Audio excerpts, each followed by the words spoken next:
जय श्री हरि। नमस्कार दोस्तों, स्वागत है आप सभी का हमारे YouTube चैनल पार्थन हिंदू धर्म में। आप सभी पर भगवान श्री हरि विष्णु की कृपा सदा और सर्वदा बनी रहे।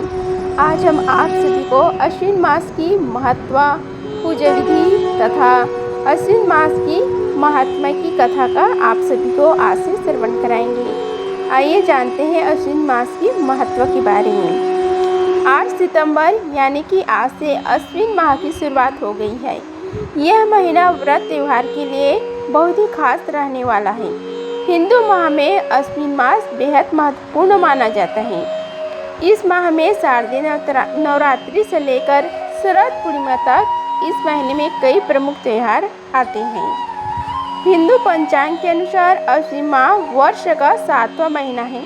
धार्मिक दृष्टि से इसका विशेष महत्व माना गया है, क्योंकि इसी माह में पितरों की कृपा प्राप्त करने का अवसर मिलता है और माँ दुर्गा का महापर्व भी इसी महीने मनाया जाता है।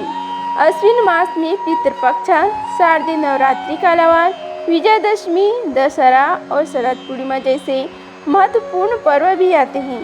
इस वर्ष अश्विन मास आज से आरंभ हो रही है तथा 7 अक्टूबर 2025 तक रहेगा।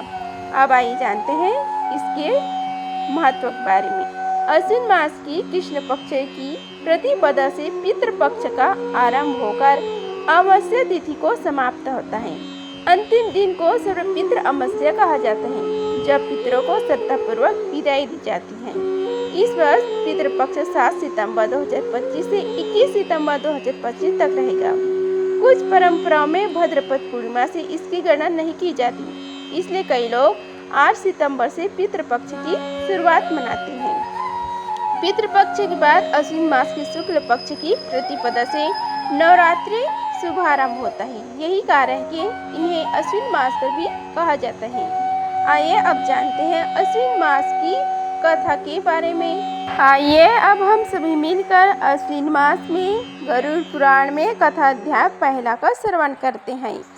भगवान विष्णु तथा गरुड़ के संवाद में गरुड़ पुराण पापी मनुष्यों की इस लोक तथा परलोक में होने वाली दुर्गति को वर्णन, रसगात्र की पिंडदान से यातना देह का निर्माण, शिव धर्म ही जिसका सुदृढ़ मूल्य है, वेद जिसका स्कंद है, पुराण रूपी शाखाओं से जो समृद्ध है, यज्ञ जिसका पुष्प है और मोक्ष जिसका फल है, ऐसा भगवान मधुसूदन रूपी पद्म जैसे वृक्ष सबको आश्रय देता है। वैसे भगवान भी आपके चरण अरविंद में आश्रय देकर सबकी रक्षा करते हैं। इसलिए भगवान मधुसूदन को यहाँ पादप वृक्ष की उपाधि दी गई।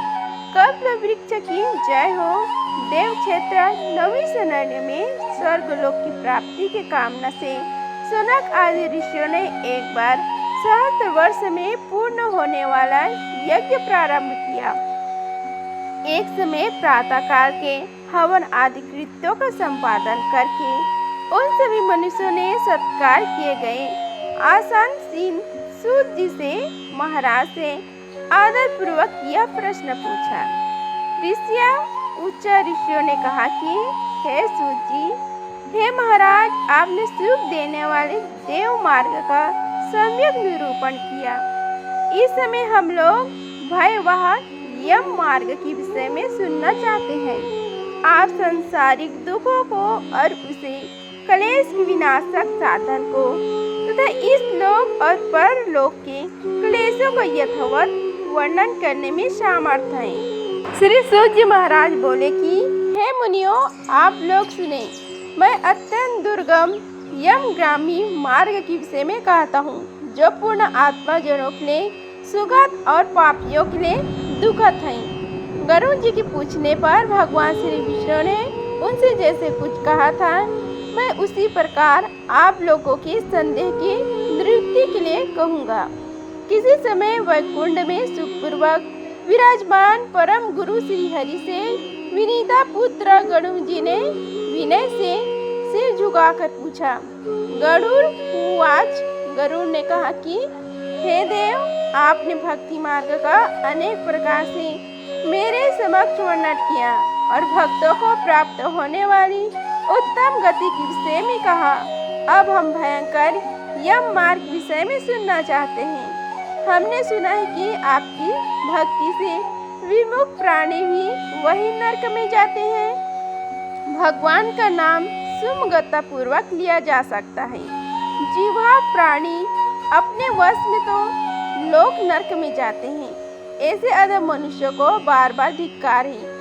इसलिए हे भगवान, पापियों को जो गति प्राप्ति होती है तथा यम मार्ग में जैसे वे अनेक प्रकार के दुख प्राप्त करते हैं, उसे आप मुझसे कहें। श्री भगवान बोले, हे पक्षींद्र सुनो, मैं उस यम मार्ग के विषय में कहता हूँ जिस मार्ग से पापी जन नरक की यात्रा करते हैं और सुनने वालों के लिए भी भयावह है।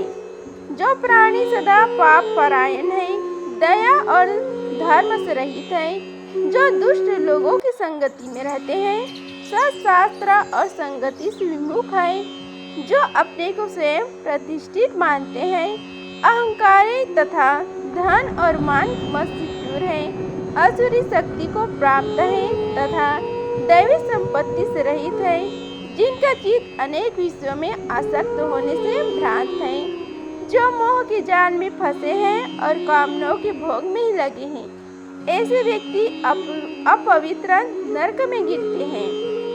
जो लोग ज्ञानशील हैं वे परम गति को प्राप्त होते हैं। पापी मनुष्य दुख पूर्वक यम यातना प्राप्त करते हैं। पापियों को इस लोक में जैसे दुख की प्राप्ति होती है और मृत्यु की पश्चात वे जैसे यम यातनाओं को प्राप्त होते हैं, उसे सुनो। यथोपर्जित पूर्णा और पाप के फलों को पूर्व में भोग कर कर्म के संबंध से उसे कोई शारीरिक रोग हो जाता है, आदि मानसिक रोग और व्याधि शारीरिक रोग युक्त तथा जीवन धारण करने की आशा से उत्कंठित उस व्यक्ति की जानकारी के बिना ही सर्प की भांति बलवान काल उसके समीप आ पहुँचते हैं। उस मृत्यु के संप्राप्ति की स्थिति में भी उसे वैराग्य नहीं होता। उसके जिनका भरण पोषण किया था उन्हीं के द्वारा उसका भरण पोषण होता है। वृद्ध अवस्था के कारण विकृत रूप वाला और मरण विमुख वह व्यक्ति घर में अवमानना पूर्वक दी हुई वस्तुओं को कुत्ते की भांति खाता हुआ जीवन व्यतीत करता है। वह रोगी हो जाता है, उसे मद अग्नि हो जाती है और उसका आहार तथा उसकी सभी चेष्टाएं कम हो जाती हैं। प्राणवायु के बाहर निकलते समय आंखें उलट जाते हैं, नाड़ियां कब से रुक जाती हैं, उसे खांसी और श्वास लेने में प्रयत्न करना पड़ता है तथा कंठ से घुरघुरी शब्द निकलने लगते हैं। चित्तमग्न व्यंजनों से घिरा हुआ तथा सोया हुआ वह व्यक्ति काल पास की वशीभूत होने के कारण बुलाने पर भी नहीं बोलता। इस प्रकार कुटुंब के भरण पोषण में निरंतर लगा रहने वाला अजितेंद्र व्यक्ति अंत में रोते बिलखते बंधु बंधुओं के बीच उत्कंठ वेदना से संग शून्य होकर मर जाता है। हे गरुण, उस अंतिम क्षण में प्राणी को व्यापक दिव्य दृष्टि प्राप्ति हो जाती है, जिसे वह लोक परलोक को एकत्र देखने लगता है।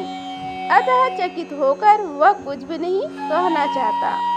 यमदूतों के समीप आने पर भी सभी इंद्रियां विकल हो जाती हैं, चेतना जड़ीभूत हो जाती है और प्राण चलमान हो जाता है। अतुल काल में प्राणवायु के अपने स्थान से चल देने पर एक क्षण भी एक कल्प के समान प्रतीत होता है और सब बिच्छों के डंक मारने से जैसे पीड़ा होती है, वैसी पीड़ा उस समय से अनुभव होने लगता है। वो मरण व्यक्ति फेन उगलने लगता है और उसका मुख लार से भर जाता है।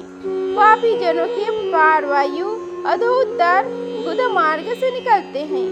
उस समय दोनों हाथों में पास और दंड धारण किए नग्न दांतों को कटकटाते हुए क्रोध पूर्वक नेत्र वाले यम के दो भयंकर दूत समीप में आते हैं। उनके केस ऊपर की ओर उठे होते हैं। वे कौवा के समान काले होते हैं और टेढ़े मुख वाले होते हैं तथा उनके नाक आयुध की भांति होते हैं। उन्हें देखकर भयभीत हृदय वाला वह मरणशरण प्राणी मलमूत्र का विसर्जन करने लगता है। अपने पास भौतिक शरीर से हाय हाय करते हुए निकलता हुआ तथा यमदूतों के द्वारा पकड़ा हुआ वह अगुष्ठान मात्रा प्रमाण का पुरुष अपने घर को देखता हुआ यमदूतों के द्वारा यातना देह से ढककर गले में बलपूर्वक पासों से बांधकर सुदूर यम मार्ग यातना के लिए उसी प्रकार ले जाया जाता है जिस प्रकार राजपुरुष दंडी ने अपराधी को ले जाते हैं। इस प्रकार ले जाते हुए उस जी को यम के दूत तर्जना करके डराते हैं और नरकों के तीव्र भय का पुनः पुनः वर्णन कराते हैं, सुनाते हैं। यमदूत कहते हैं, अरे दुष्ट, शीघ्र चल, तुम यम लोग जाओगे। आज तुम्हें हम सब कुंभीपाक आदि नरकों में शीघ्र ले जाएंगे। इस प्रकार यमदूतों की वाणी तथा बंधुओं का रुदन सुनता हुआ वह जीव जोर से हाहाकार करके विलाप करता है और यमदूतों के द्वारा प्रताड़ित किया जाता है। यमदूतों की तर्जनाओं से उसका हृदय विदीर्ण हो जाता है, वह कांपने लगता है। रास्ते में कुत्ते काटते हैं और अपने पापों का स्मरण करता हुआ वह पीड़ित जीव यम मार्ग में चलता है। भूख और प्यास से पीड़ित होकर सूर्य, दवक अग्नि एवं वायु को झोंकों से संतृप्त होते हुए और यमदूतों के द्वारा पीठ पर कोड़े से पीटे जाते हुए उस जी को तपी हुई बालूकी से पूर्ण तथा विश्राम रहित और जल रहित मार्ग पर असमर्थ होते हुए भी बड़ी कठिनाई से चलना पड़ता है। थक हाकर जगह जगह गिरता और मूर्छित होता हुआ वह पुनः उठकर पापी जनों की भांति अंधकारपूर्ण यमलोक में ले जाया जाता है। 2 अथवा 3 मुहूर्त में वह मनुष्य वहां पहुंचाया जाता है और यमदूत उसे घोर नरक की यातनाओं को दिखाते हैं। मुहूर्त मात्र में यम को और नरक की यातनाओं के भय को देखकर वह व्यक्ति यम की आज्ञा से आकाश मार्ग से यमदूतों के साथ पुनः इस लोक मनुष्य लोक में चला आता है। मनुष्य लोक में आकर आबादी वासना से बद्ध वह जीव देह में प्रविष्ट होने की इच्छा रखता है, किंतु यमदूतों द्वारा पकड़कर पास बांध दिए जाने से भूख और प्यास से अत्यंत पीड़ित होकर रोता है। हे ताक्षार्य, वह पाद की प्राणी पुत्रों से दिए हुए पिंड तथा आतुर काल में दिए हुए दान को प्राप्त करता है तो भी उस नास्तिक को तृप्ति नहीं होती।